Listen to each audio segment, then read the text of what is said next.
मैं धीरे धीरे पंजाब की यात्रा करते हुए कुरुक्षेत्र की तरफ प्रस्थान करने लगा।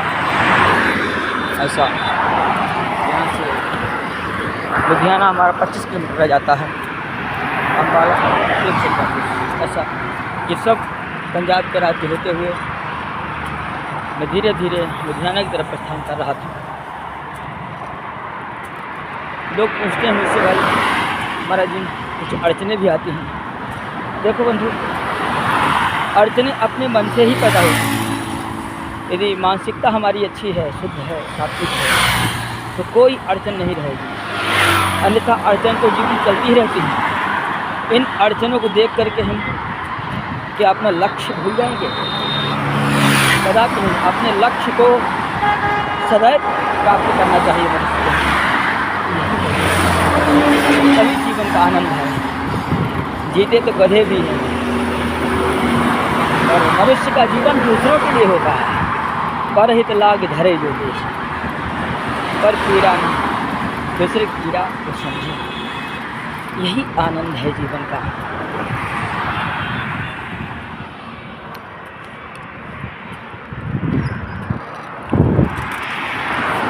नारायण। जय श्री विशाल। आज भैया दूज के पावन पर्व पे सभी बहनों को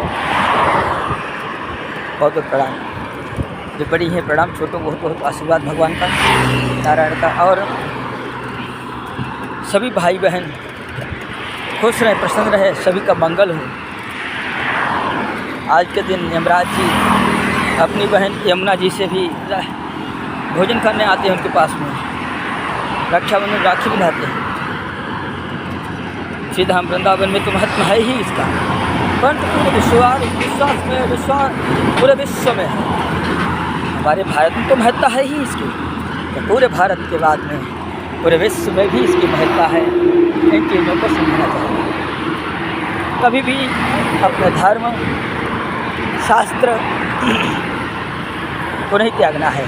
कोई भी परिस्थिति आ जाए, थोड़े समय के लिए विचलित हो जाते हैं हम लोग, पर भगवान के सहारे रहते हैं तो विचलन दूर हो जाते हैं। जैसे कि काल किसी को नहीं छोड़ता है, काल रूपी चक्की सबको पीसती है, परंतु एक जैसे चक्की होती है, चक्की में एक कील होती है, दो पार्ट्स होते हैं, जो पार्ट के बीच में जाता है पिस जाता है।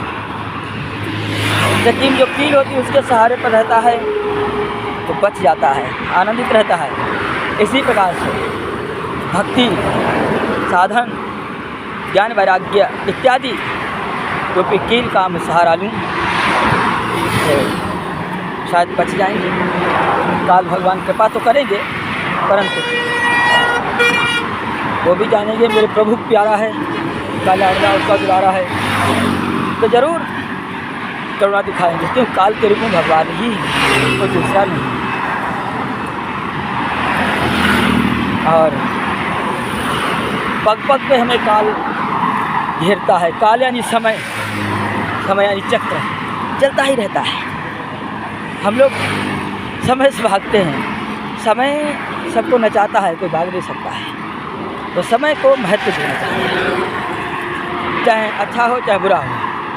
यदि अच्छा है तो कल बुरा भी आ सकता है, तो इसलिए अच्छे समय को देख करके हमें बहुत ज़्यादा भूलना नहीं चाहिए। और यदि बुरा समय आता है तो ये नहीं रोना चाहिए कि अब मैं क्या करूँगा।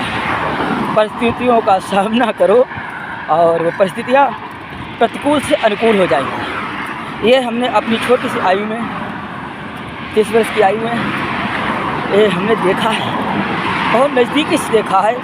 और सुना तो था ही था महापुरुषों से, परंतु देख लिया। तो इसलिए समय का महत्व देना चाहिए, समय का ध्यान रखना चाहिए। जय श्री राम। जय श्री विशाल सभी को।